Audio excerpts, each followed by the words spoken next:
privilege, but it's an honor to be in your company. And I really have enjoyed following your work for many years. And like most scholars in the ancient theological field, I have all kinds of questions I would like to ask Zecharia Sitchin. You mean my books did not make it all clear?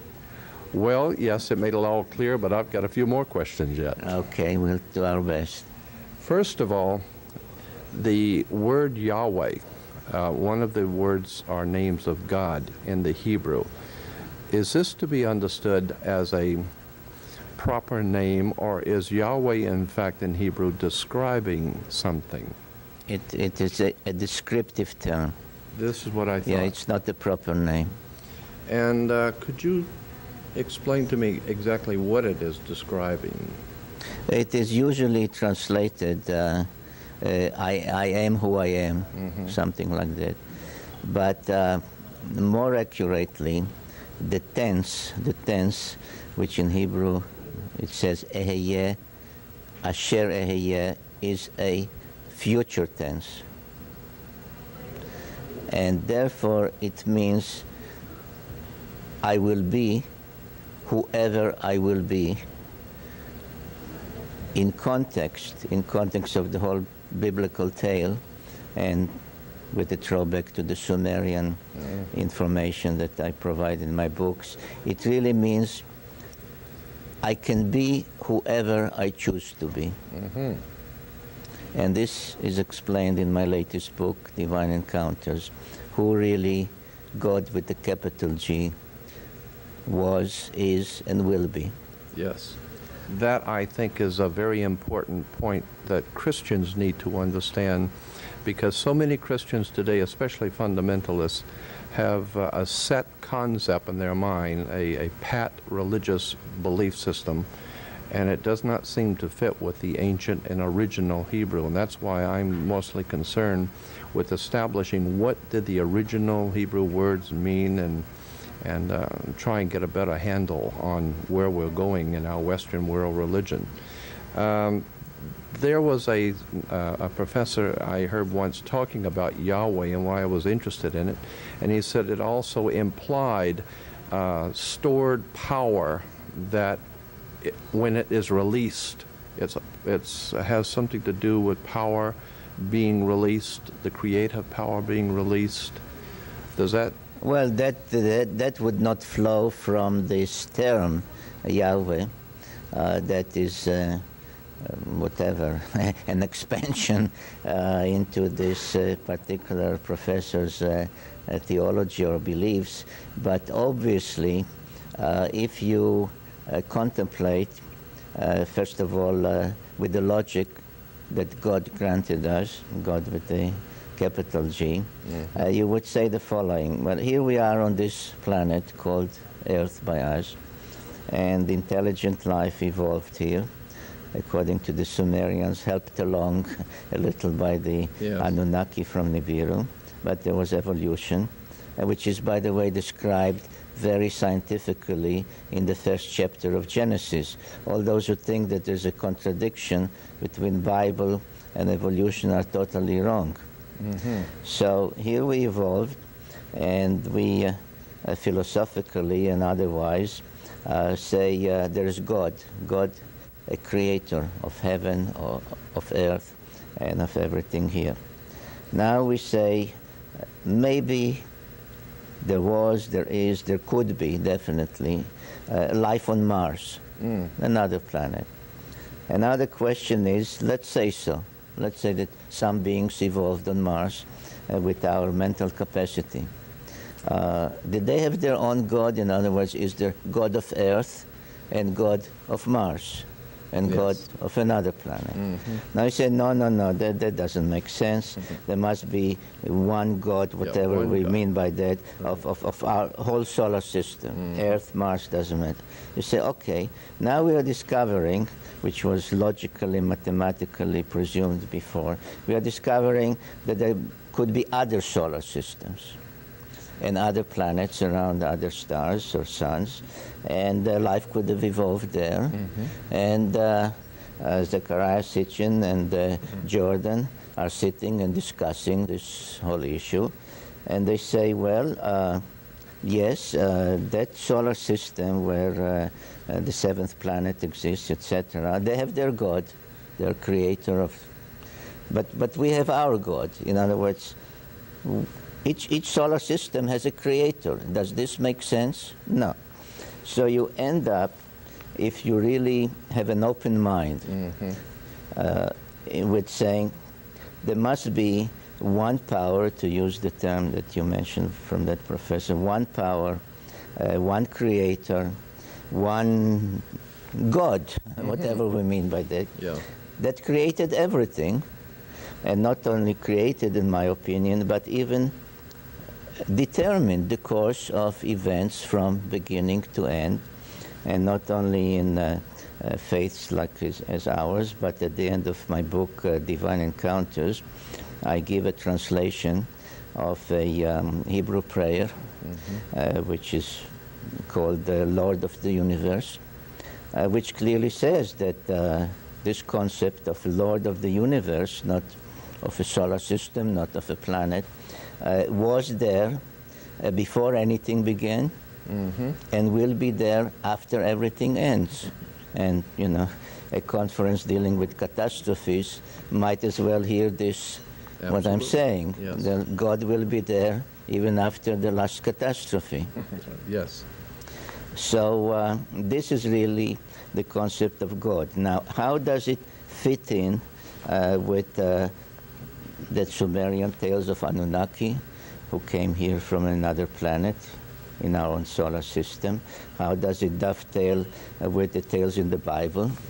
It dovetails by saying that this entity, whether it has a shape, whether it has a form, I don't know, acts through emissaries. And this is the meaning, according as I understand it and expound it in the book in the last chapter, this is the meaning of what God answered Moses. He says, I can be whoever I want to be. So I can be Enlil, I can be Enki. Makes sense to me. Because they are only my emissaries. Yes. And this, I think, is the real truth of what we have to understand from the Bible. Yes. I attended a lecture once with Lee and Vivian Gladden, who I think I had mentioned before to you in passing, that wrote a book about the same subject. I think it was called Heirs of the Gods, where they talked about the celestials or the extraterrestrials or whatever, and they made the point that there were only two scriptures in the Bible, both Old and New, where the word God implied a divine, overshadowing, creative force in all creation, as opposed to all the other places, except those two, that talked about Elohim, which was different from the word... These are gods with a small g. Right. This must be understood. These are gods with a small g, who in turn were the emissaries of God with the capital G. And in the New Testament, on which I'm not as an expert as I'm on the Old Testament, but even there, there is the statement that I'm Alpha and I'm Omega. I'm the first beginning. And I'm the last. I'm the beginning and I'm the end, which is exactly what the Hebrew prayer states. That's a fascinating... there were so many questions in relation to that, but I'm very interested in the sons of God also. That is, were the Elohim the sons of God, or were the Elohim they were the Anunnaki, sons of God?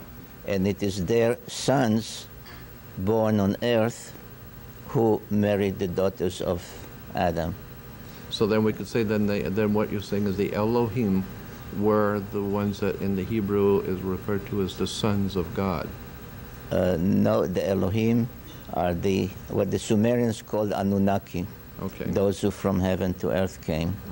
They are Elohim in the Bible. Indeed, when you encounter this term, and mostly in connection with the so-called pagan gods that are also called Elohim in the Bible. Indeed, at some point, Joshua gives the Israelites, before they cross the Jordan into the promised land, Yeah, they say, that. you now have a choice, like make up your mind. Do you want to follow the Elohim of Egypt? Do you want to follow the Elohim of Mesopotamia? Or do you want to follow Yahweh as the monotheistic concept of one God that rules, controls, designs, etc., everything? You know, the prophet Daniel in the Old Testament, I think it's 4:23 in Daniel, says that he was given a vision by God where he saw the earth, and it was in a total, the words were a desolation, a destruction and a desolation of the world, in a vision taking him back to an ancient time.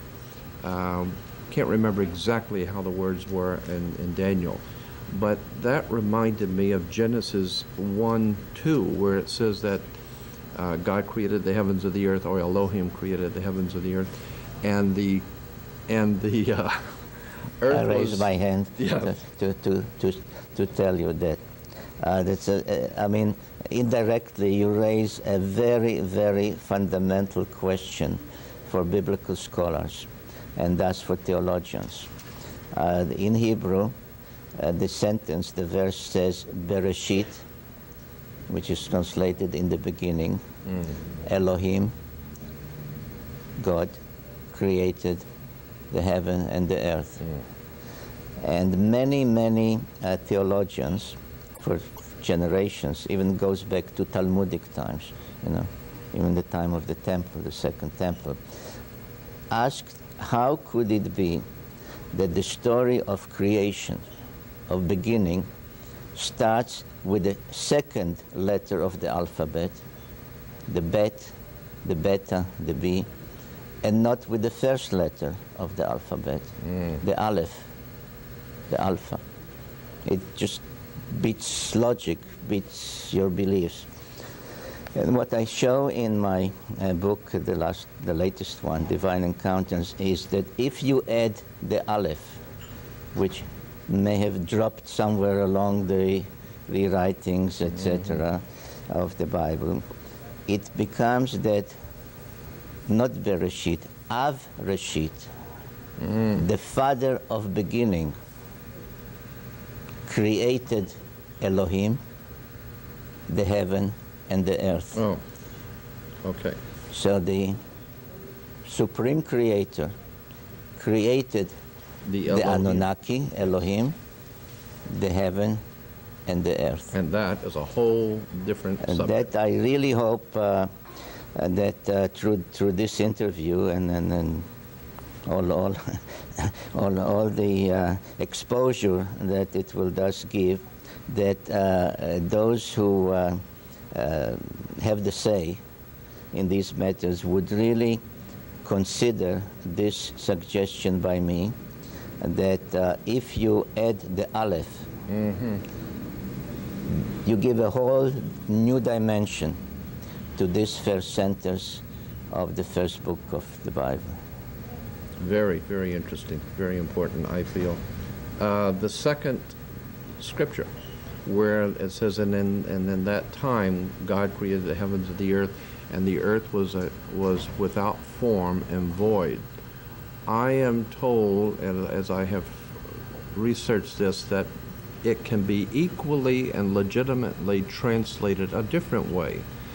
Rather than the earth was without form and void, it can be translated the earth was a waste and a desolation, or became a waste and a desolation, implying that there was already an earth situated, then came a great destruction, and then the earth became a waste and a void. So that the implications, from what I can gather, is that Genesis 1:1 is saying what you have established, and then Genesis 1:2 is saying that the earth that we have today is a recreation or a new situation because it was an earth in former times that was destroyed.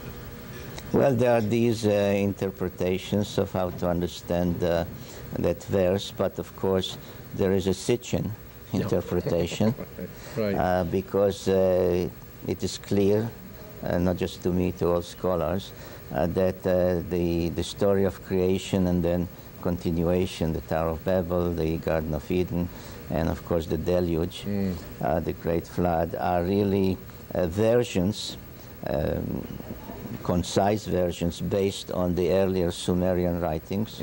People have to remember that Abraham was a Sumerian, and therefore if these are versions of the Sumerian epic of creation and Nomailish, then the words Tehom Rabbah, which are translated as chaos and all the other terms that you have mentioned, really refer to Tiamat, Rabbah, Tiamat the great Tiamat, and therefore it is precisely what the Sumerian texts say, that there was another planet and that perished in the celestial battle and the collision, and therefore the interpretation that you mentioned, though it is not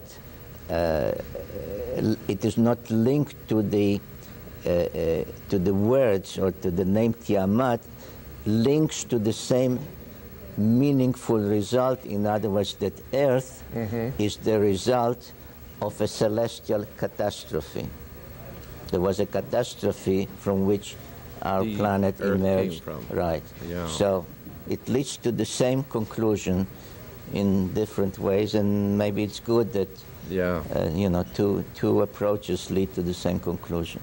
Yeah, I have always felt that there was most likely another civilizations, ancient civilizations, even before, and this is just my own conjecture, even before the ones that we know of. Definitely, you're absolutely right on that, because even according to the Sumerian tales, and especially, many texts, but especially the so-called King List, that deals with the cities, antediluvial cities, and with the 10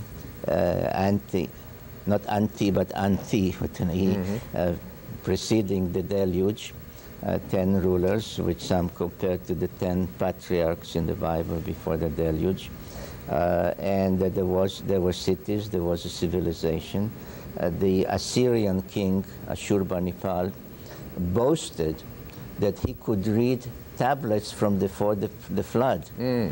So all the indications are that they recognized, referred to, and accepted this fact that there was a civilization, but a civilization of the gods, because those cities pre-diluvial are spoken of as cities of the gods. Right. After the deluge, there came cities of men with the help of the Anunnaki. So there was a time of let's call it a divine civilization, divine culture. As you, I'm sure, know, in the Egyptian beliefs, the priest Manetho, who paralleled the Chaldean Berosus, they lived more or less at the same time, and the heirs of Alexander in what became eventually Byzantine hired a Babylonian priest to write the history of the world of mankind based on the Mesopotamian, and the Ptolemies in Egypt hired the Egyptian priest Manetho to do the same. But the versions are very similar. Both, by the way, spoke of a series of calamities that preceded the deluge. It's not clear at what intervals. Calamities that would have preceded the deluge. Yeah, the deluge was just one of them, the most remembered one, right? according to Berosus, indeed, they were alternating. There were calamities by heat and fire, and then there were calamities by water and cold, etc. And Manetho also spoke about dynasties of the gods, Very interesting. which is the Sumerian gods, because I show in my books, especially the one Stairway to Heaven, that they were one and the same, and that if you ask yourself what do the names mean, you see that the names meant the same, except this was in ancient Egyptian, this was in Sumerian, or later Babylonian, Akkadian.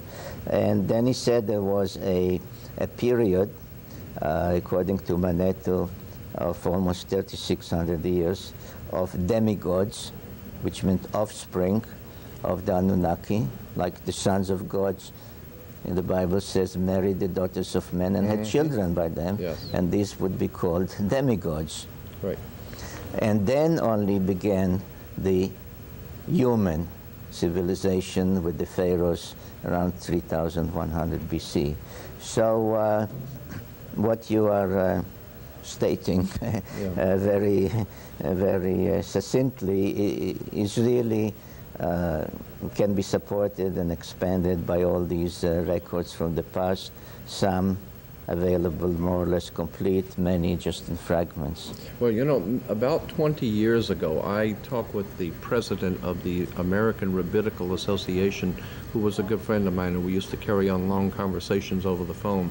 And I asked him about, in Genesis 9, I believe it is, where this is after the flood of Noah's day, God says to Noah to go forth with his sons and daughters, sons and wives, and go forth and multiply and replenish the earth. Re obviously means do again. And yes, that's understood. It was to, and obviously to redo the earth because God had destroyed so much of the life. But then again, if you go back, as I said to him, if you go back to Genesis 1, I believe it's 28, where God creates Adam and Eve, and he's telling the original couple to go forth, reproduce, and replenish the earth. Do it again.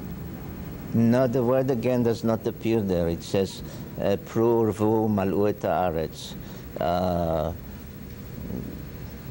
Be fruitful in terms of having offspring. Revu, multiply, and fill the earth. But it does not have replenish? No. Well, in the original, in some of the Bibles, not regarding Adam. Well, yeah, that's what that was the these are question. the dangers of translations. I know. The translators really interpret. Yeah. No. There are so many questions I know that I have wanted to ask in relation to the word El, El being one of the. Was El in fact a Hebrew word as such, or was El existing before the Hebrew language? El is the Hebrew for what Hebrew stems from Akkadian. Okay. All Semitic languages stem from Akkadian. Canaanite, Phoenician, Moabite, etc. stem from Akkadian, which was the language that came after the demise of the Sumerian civilization, a little before, and Babylonian, Assyrian. Right.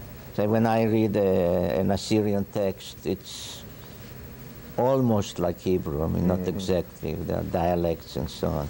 So the Hebrew word El, which is usually translated God or divine being, really is from the Akkadian Ilu, ILU. ILU, yes. ILU. Yes. And it meant literally the lofty one. So if you want to be very precise, you have to translate wherever it says El, you have to say the lofty one. Now, I was asked... You mean the elites? The lofty one. You never know. You That's never right. know. Maybe elite comes from that. Yeah? Well, it was a new subject. Right. I was asked, for example, by my brother about, he says, well, if Yahweh told Moses, who persisted to know, what is your name, what is your name?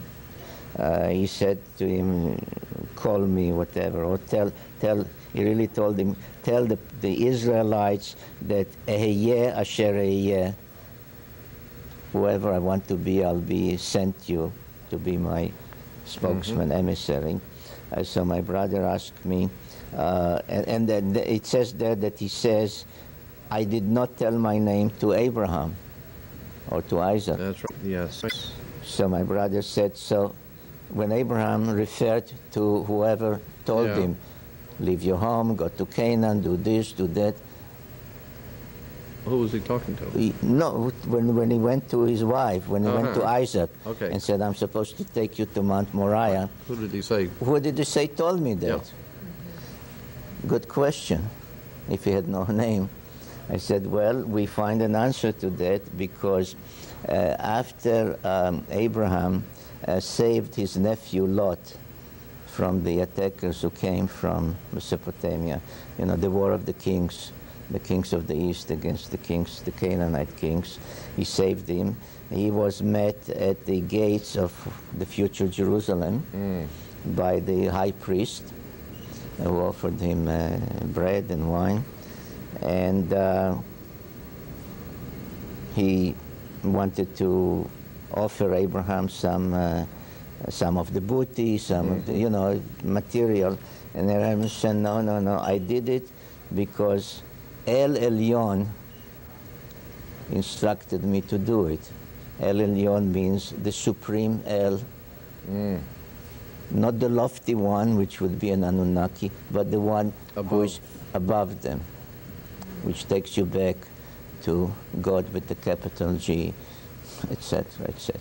I'm so very appreciative of your time, but I really have to ask you something that's important to me. In my particular work in examining the occult or hidden symbolism in our modern day religious and political movements, I became fascinated about 20 years ago with the symbol of the sun as it is used by the secret societies, the fraternal orders, and especially in our political and religious symbolism today. It was fascinating to me that the sun, when you brought up that what we're talking about, or it was, I guess David Talbot even talked about the sun being Saturn, but the sun has been used, that sun symbol with the winged sun you brought out was the symbol of the Anunnaki. And the symbol of Nibiru, of the so-called 12th planet. All right, so that implies... Because as I showed you on these monuments, which I showed just two of them, I could choose many more. And that symbol, by the way, also appears on Egyptian monuments and Hittite monuments. Yeah. Right, this was the symbol connecting the king, the priesthood with their gods, with the small g. That was the symbol of the planet. And as I showed on the same monument, which gives the 12 members of the solar system, you definitely see the sun, with its rays, totally separate, and the symbol of what's called the winged disk. And Earth. Okay. So you see them simultaneously together. On the same depictions, which are repeated and repeated, and you see Earth as the 7th planet. In many instances, you see Venus as the 8th planet with 8 rays. You see Mars as the 6th planet with 6 rays. So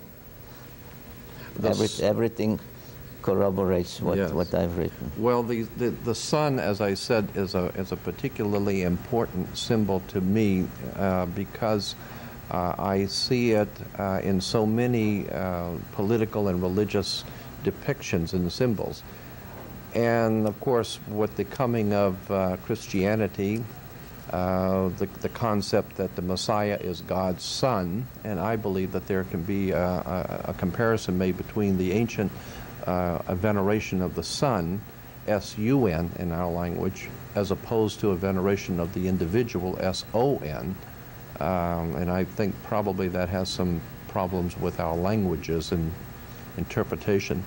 But what do you think about the symbol of the sun itself and the importance to the ancients, like the Sumerians, etc.? Well, if you're talking about the winged disk, then this stood for the planet from which the Anunnaki came.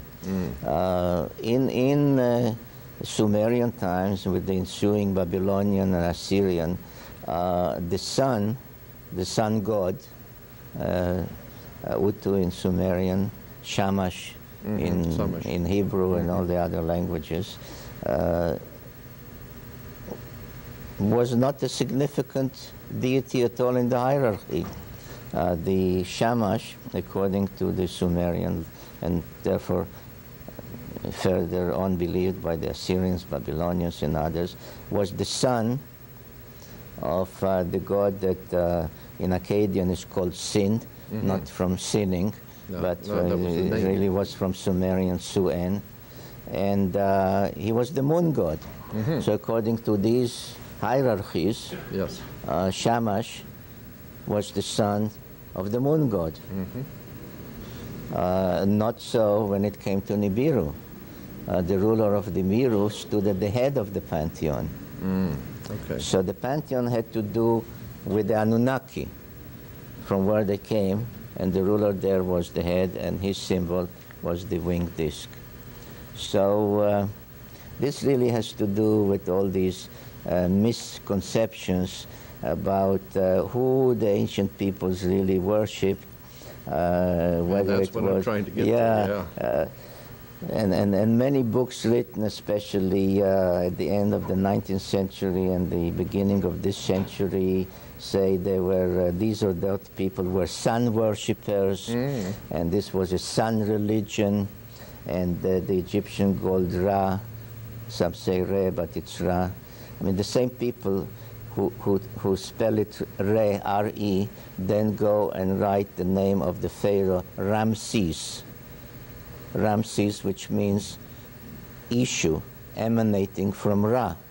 So when they say the name of the pharaoh, they say Ra, but when they say the name of the god, they spell it Re. So it's Ra, because it also appears in the Bible. So they say he was the sun god. He was not the sun god. He was the god who came from the planet of millions of years, which is the parallel of Nibiru. A planet, definitely planet, not the sun. So there's so many misconceptions that it may take a century to get rid of, because it's an accumulation of 2 or 3 centuries of research. In my collection, I have about 4 or 5, I think it's 5, 2 of them are doctoral theses, and others are articles, long, extended articles appearing in the Middle East on the word chief cornerstone.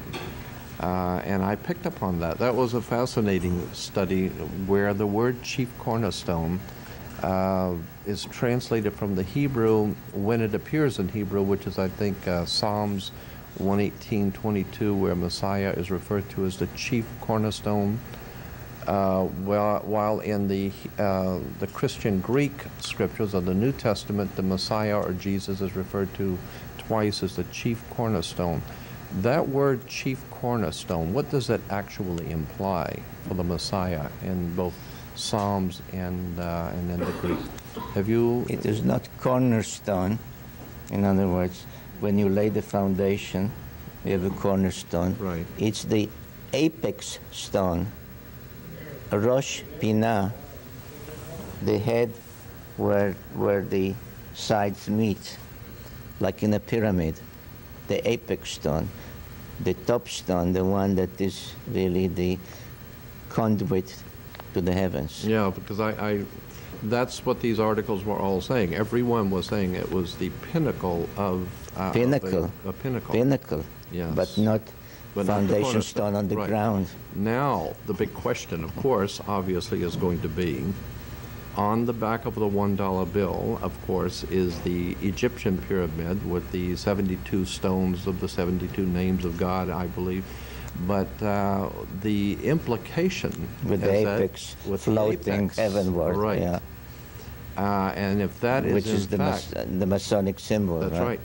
But it is also, as you brought out, the word actually in Hebrew in Psalm Rosh Pinah, 118, yeah. which means the peak of the pinnacle. The pinnacle And remember, stone. even in the New Testament, when Satan takes Jesus to the temple to tempt him, the scripture says he takes him up to the pinnacle of the temple, to the point of the temple.